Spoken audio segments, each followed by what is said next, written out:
Welcome in, and you are sitting courtside with Karli Bell and Derek Jensen. The 2025 WNBA Draft has come and went, and DJ, I don't think either of us anticipated this draft going the way that it did. I think both you and I saw those top 4 picks going the way that they were supposed to go, but then when Golden State came through, they said they didn't want to draft the face of a franchise at number 5, and this is no shade, but I don't think who they selected at number 5 is going to be the face of the franchise. When you let's just go overall reactions to this WNBA draft. What stood out to you? Paige going number 1 was the most foolproof plan. Everyone knew that was going to happen. Same with Dominique out of France going 2 to Seattle, which, by the way, that front court that they're building out there is going to be a problem for teams in the foreseeable future.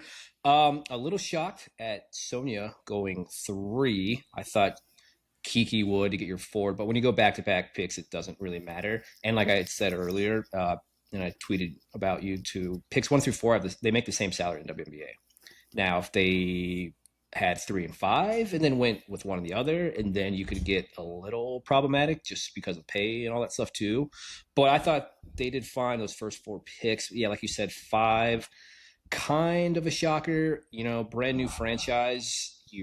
I'm thinking that, hey, all right, this pick, I'm going to be the face of the team. Not saying she won't be, but I was expecting more of a household name that most fans would be aware of. But it's not a bad pick. It's a shocking pick. But like I said last week, I called it with Anissa at 7 going to Connecticut. So I was very happy to see her name called then. If that alone doesn't give you the credibility that this podcast knows what we're talking about. I mean, he called it last week. This is not a hobby. We know what we're doing here. No, the moment I saw Anissa not go 5, I said, DJ's right. She's going to go to Connecticut. And that's where she ended up. And I was talking to a couple people, that were in New York and people that were, involved in the draft. And I sat there and I was like, Anissa's going to go to Connecticut. It's going to happen now. And you called it too.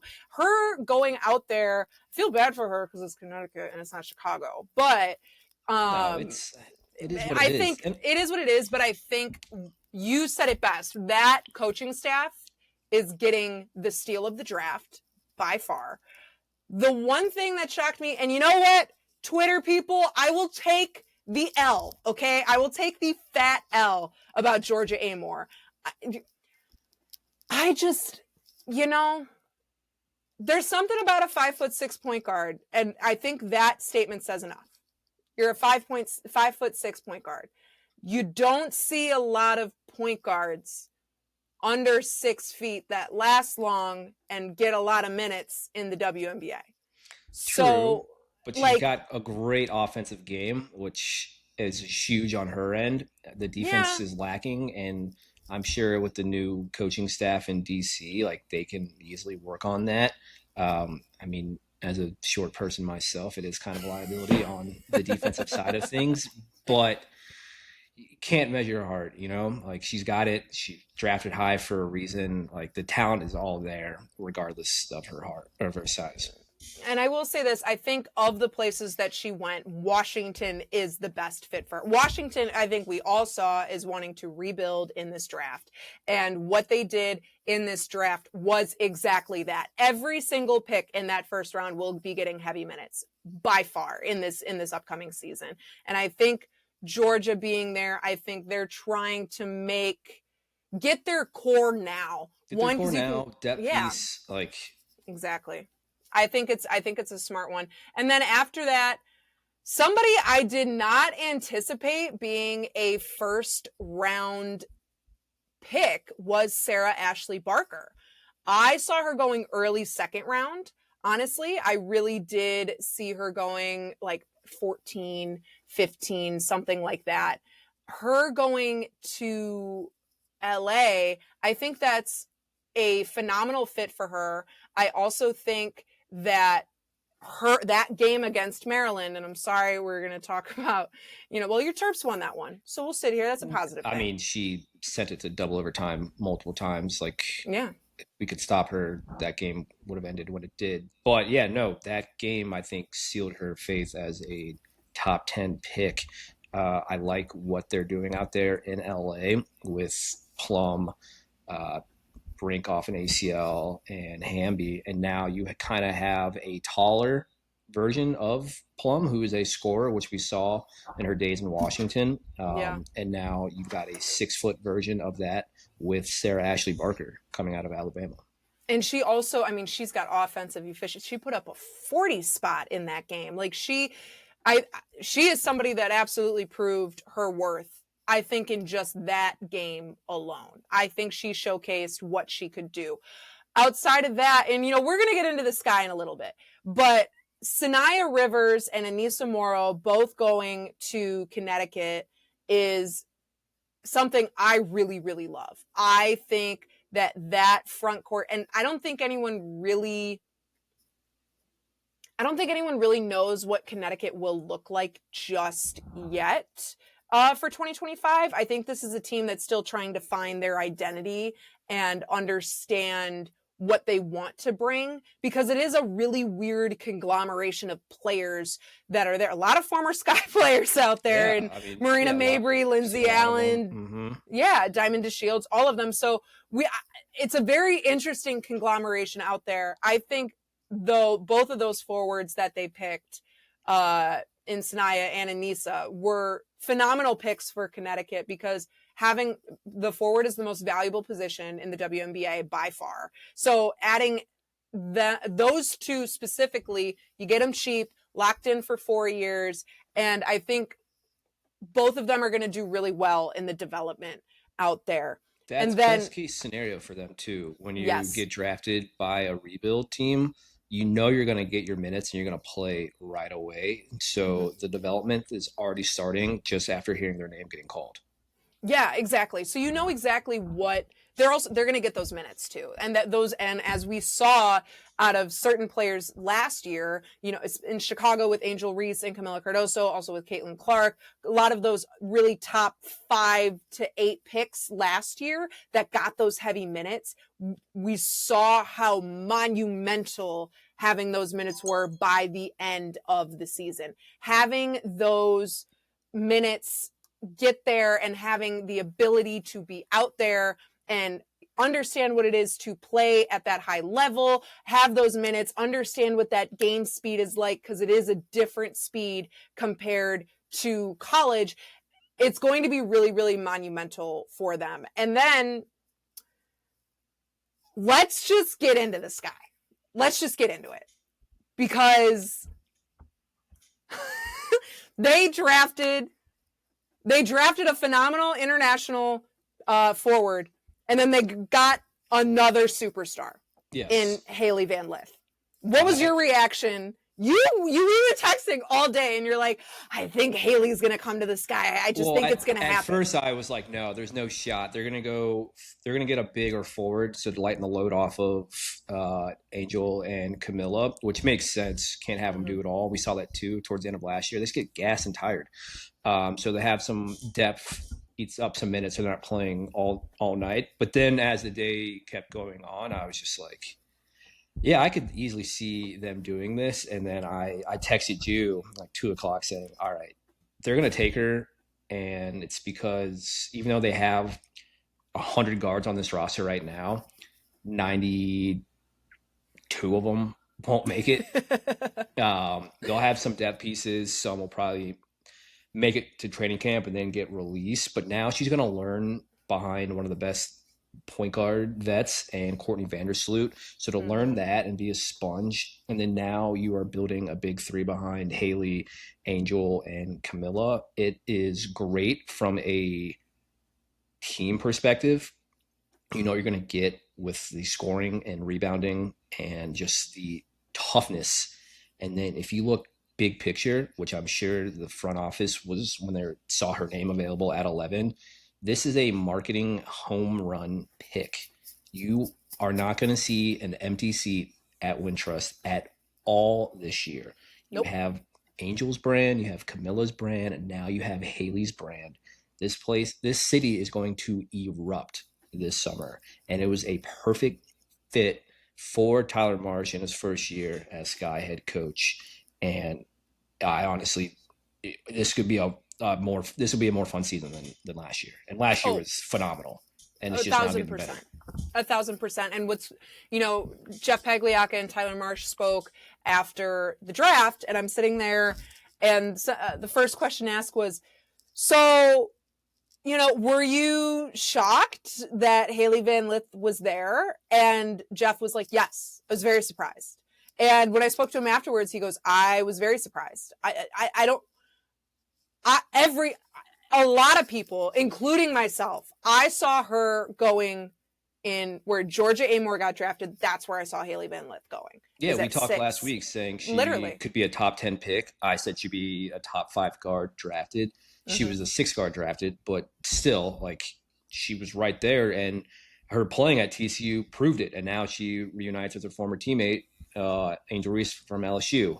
And so the chemistry is already there. Exactly. Let's talk about that. So that's one thing, especially when you have a brand new head coach in Tyler Marsh, whose whole build and identity that he's preached, not only when he got hired, but also right after the draft, is player development. And having a player that has already played with your superstar in Angel Reese, that is chemistry that is going to save him months of time, weeks, so much time. He does not have to sit there and go, Hailey, this is how Angel wants. They already know.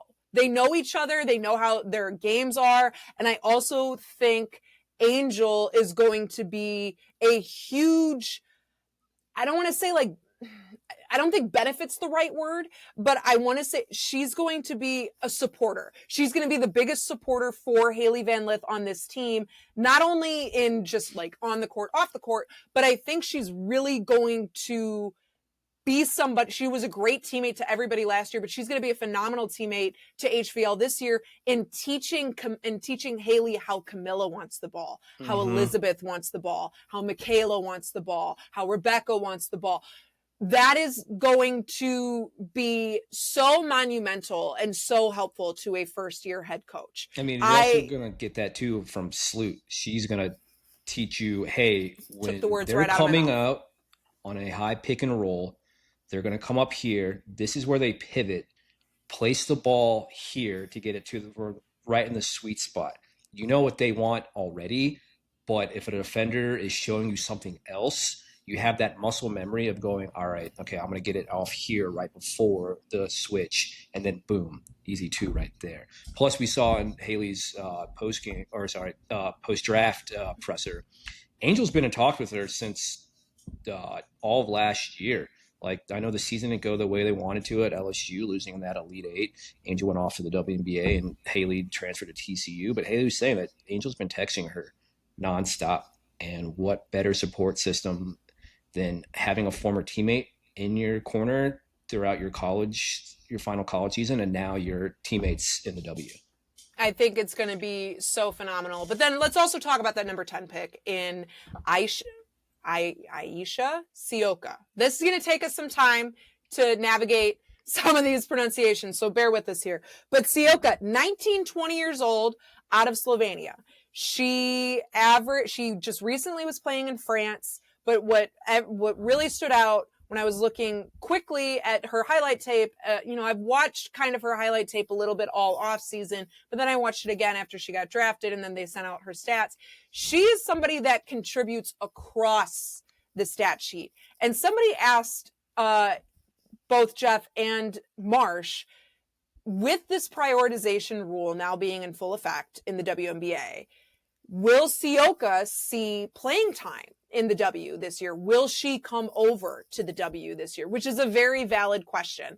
And I think regardless of what that answer is, if the answer is yes, you're adding depth at that forward position that is so needed, because all you really had at that utility wing spot was Michaela Onyenwere and Rebecca Allen. That was about it. So you need somebody else there to kind of round it out.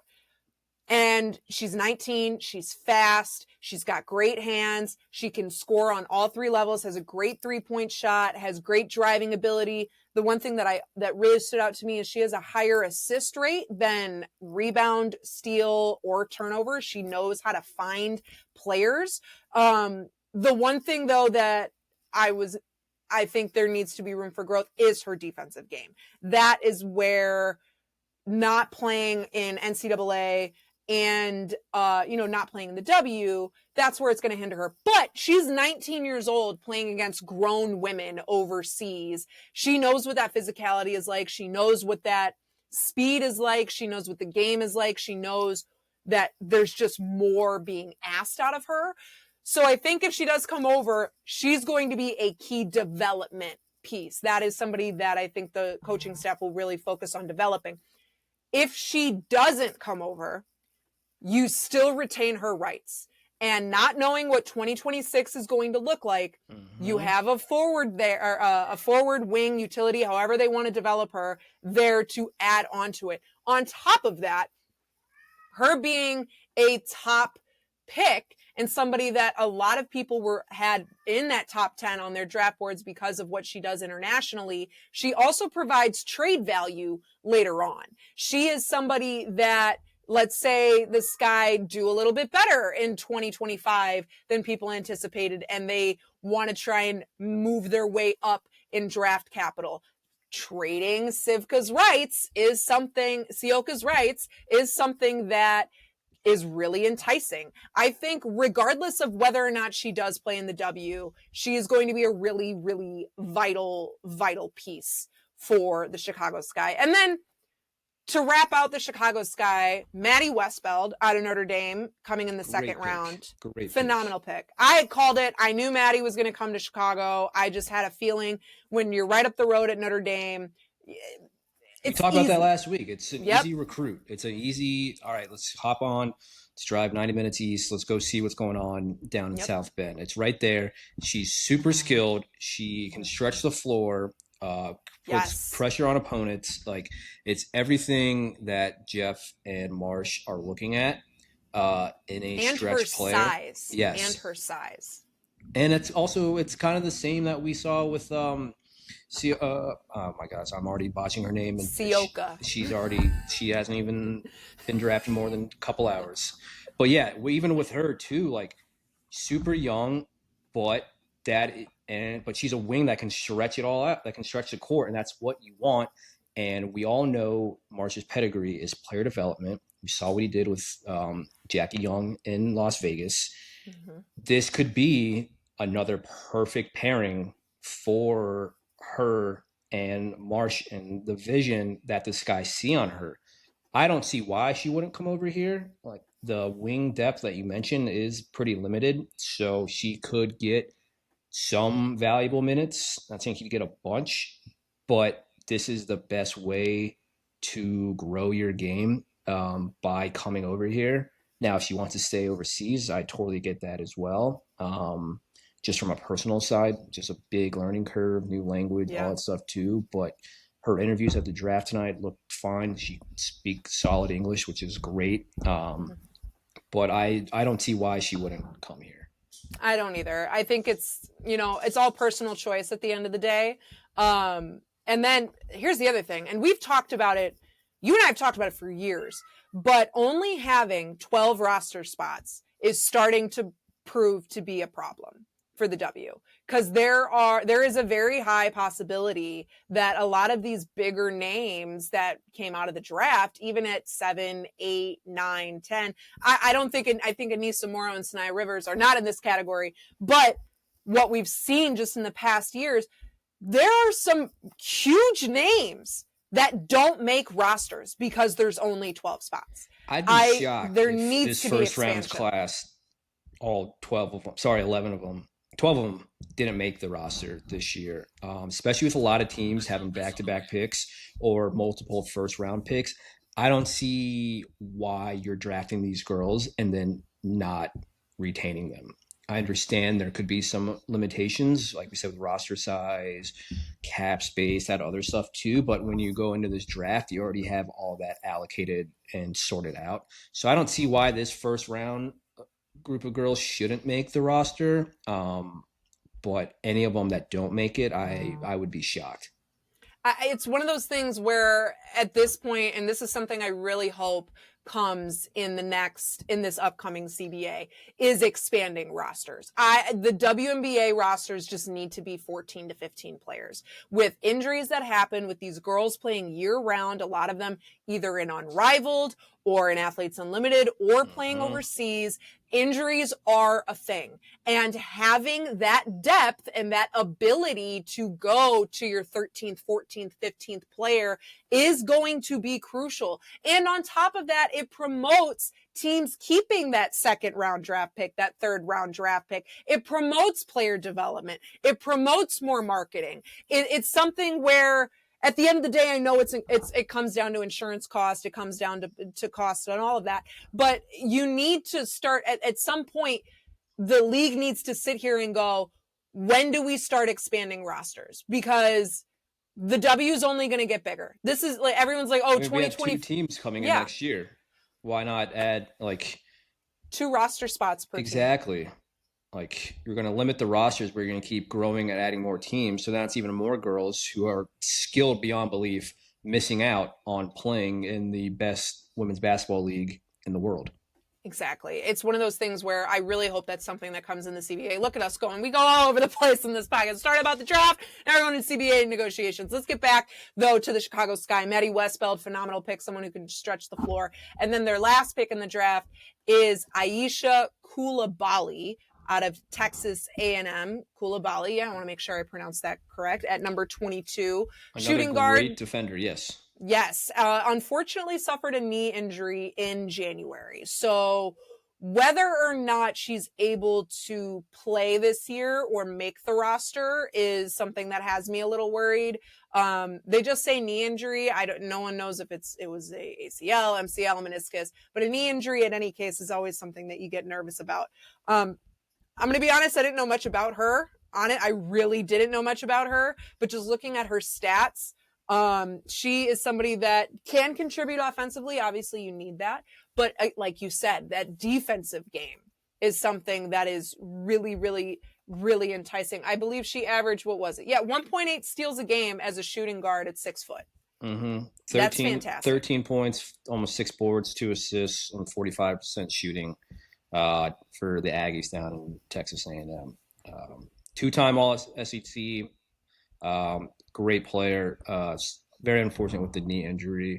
Hopefully this isn't like a Brenna Maxwell case from last year where that was a great pick, elite shooter. Was looking forward to seeing her and then getting dinged up in practice. Hopefully this is not the case, but I think the 4 picks that the Sky had, they knocked them all out. I think they did a great job. I think and something that Marsh and Pagliacca said after the draft is that they were in sync and they were talking almost every day this offseason. They were really going back and forth on draft boards. They wanted to think of any case scenario. And when I talked to a lot of different coaches and general managers and just people throughout the league, that was a common theme. Everyone kind of knew what those top 3, 4 picks were going to be. I think 1 through 4 was set. It was just set. What are you going to do 5 through 12? Mm-hmm. And like we said last week, this wasn't the strongest draft class. So maybe go best player available or just what you need as a organization. And I think 5 through 12 nailed all of that. I'm going to just say this. It blew up my mock draft. My mock draft exploded. I was like, okay, I was so off. ESPN put out their mock draft, I think it was 10 hours before the draft, 12 hours before the draft. That also imploded. Like, this was one of those drafts where the moment the Valkyries drafted, everyone was like, okay, everything that we all thought was going to happen is going out the window. Like, we have no idea what was going to happen. There's somebody, though, that really shocked me with how late she was picked. and that is your Terp in Cheyenne Sellers. That floored me, honestly. Yeah, I could have seen her going. I mean, that could have been the first Valkyries pick, Yeah. maybe, if they wanted that. Yeah. That could have been Connecticut. It could have been the Sinai Rivers, the guard there. It could have gone 9 for an LA. Honestly, could have gone to the sky at 10 or 11. It was very shocking that she dropped so far. Yeah. But you could see, too, once you heard her name called, how special that moment was for her and her mom as well. Her saying that her mom's her rock.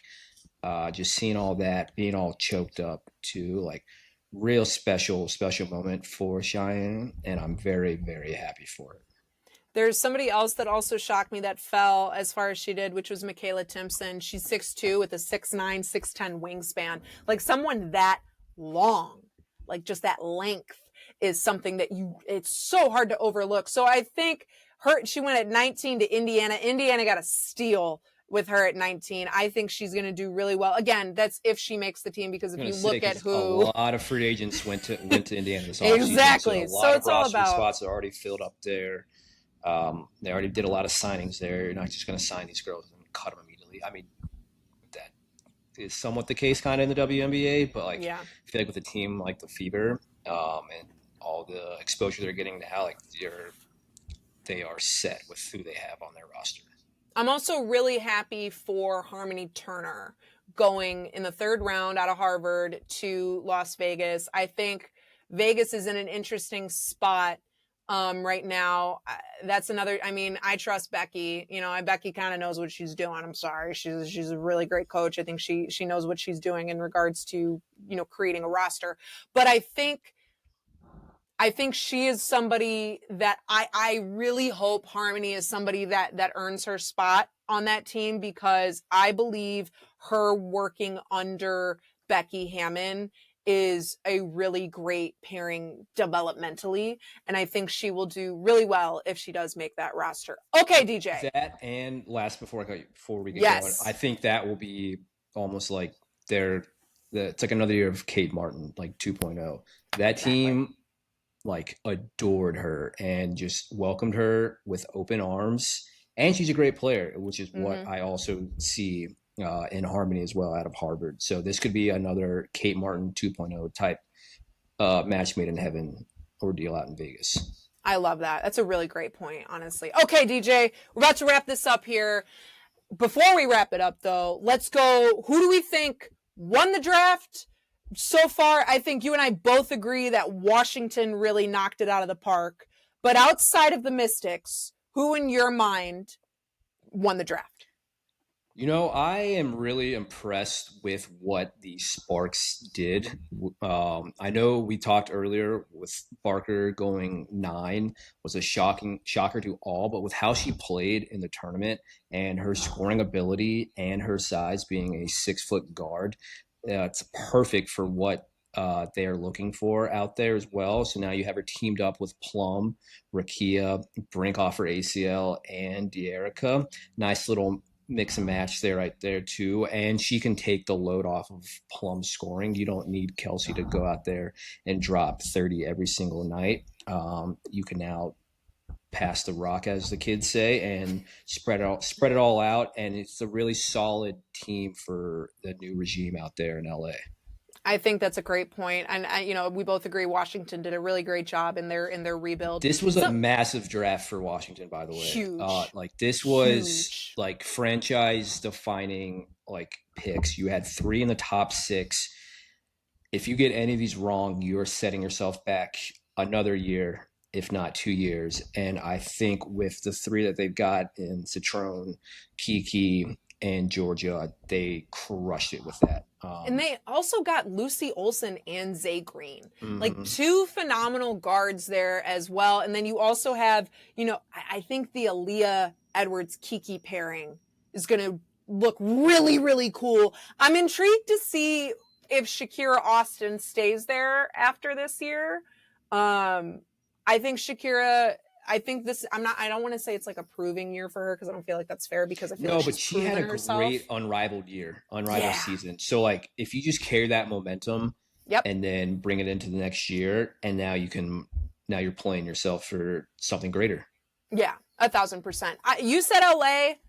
I'm saying Dallas. Yes, they got Paige Beckers. And I think everyone kind of knew that they were going Paige because their social media put out 5 hours until a new page, 5 hours before the draft. Like, it was unbelievable. Would have been funny if they didn't take her. That would have been really funny. I was even just honestly. looking at like the WNBA shop, and they've already got Becker's jerseys, socks, slides, t-shirt. They've got everything for it. So like if they did not take her, oh boy.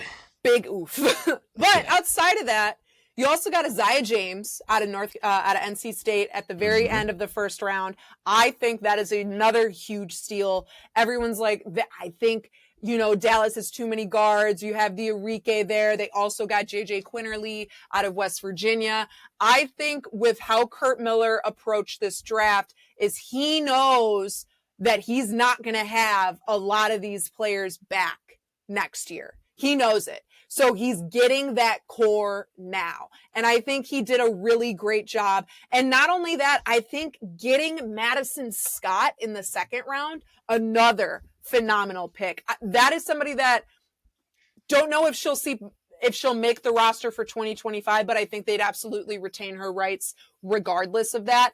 I think she would do really, really well in Dallas. I am very, very, very intrigued to see Paige and Isaiah work together. And then, outside of that, in their third round pick, they had Vonleh out of Baylor. I think she's Baylor, who phenomenal big. They need more depth at that size position. I think Dallas, outside of getting the generational talent in Paige Beckers, Kurt Miller is doing a great job as a first-year general manager. We all saw that tweet recirculating of how excited he was that he got the number 1 pick, which is just the funny. Yeah, I'd be that excited if I got Paige Beckers. Same, me too. I mean, and we saw him do it last year too in LA, where they got Brink and Rakia back to back. Those were 2 great picks as well, and I think he, like you said, did a great job as well with Dallas. Like you said, it will be interesting who stays after this year, but it's going to be a lot of fun. Watching Enrique, Paige, Dejanay, Melissa, Maddie Siegrist is coming into her own. She's had a great Athletes Unlimited, and then you still have the vet McCowan as well. Yeah, you got that size down there. So I think Dallas did a really, really, really good job. You want to know a team that just didn't have any say in the draft is the Phoenix Mercury. So, whatever Phoenix is going to look like this year is going to be very interesting. I don't want to ask for a way too early prediction, but just looking at the rosters, is there a roster right now that stands out to you that goes, I believe that this could be a team that makes a deep run? I think it's going to be Minnesota. I think they just have such a sour taste in their mouth after that Game 5 loss to New York. And then now this upcoming season, the finals are now gone to a best of 7, which is even better. And that just and you could see too during Unrivaled just how fierce that Nafisa Collier looked, just like a completely different player. And even just just her attitude on the court, her emotions. She wasn't really like that for most of the season. She got a little bit towards the end during the finals, which heated. I would as well. We're playing for a championship, the thing you dream of your entire life, and then you lose it on a ticky-tack call. But I think with all the players returning from last year, I think this is their season to lose. I would agree with that. I think they're really hungry for vengeance. And I also believe I could see this being a year where if Cheryl Reeve gets that championship, she may hang it up because she's been coaching for so long. And I think that's what she wants to end on is that, hanging another banner in Minnesota. I would agree with, exactly. I would agree with Minnesota. And I'm also going to just say, Indiana, just what they did in free agency, who they got in the draft, Stephanie White coming over as their head coach. I think Indiana is a they definitely force won the offseason. to be. I'll give them that. They 1,000%. hang the banner give them their first banner in quite some time. They won the offseason. They paid Kelsey Mitchell, which I thought was not going to happen.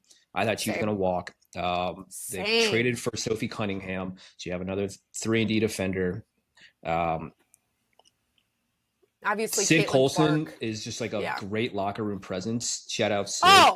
Probably one of the funniest human beings on this earth. And now you have that in your locker room. So no matter what, she's going to just knock everyone down and just bring them back to earth, because this team is going to be under a microscope all season. And what better player to just take the edge off and all the stress of these girls than Sid Colson. That's such a great... DJ just out here dropping knowledge dimes like nobody's business. Not a hobby. Not a hobby, ladies and gents. No, I just think Indiana's a team that's going to be really... They got Dewana Bonner too. Like, let's... Exactly. Like, it's just one of those things where I sit there and I'm like, this is going to be really, really, really intriguing. All right, that's all we have here on episode 3 of Courtside with Karli Bell. This is just the beginning. We have so many more things in store for you. I'm so excited. Get excited. Literally, in just a couple weeks, it's going to be... Got some preseason games coming up in a couple weeks as well. It's going to be a great month from now. Opening tip. Literally in 1 month. So I hope you guys will join us on the sidelines.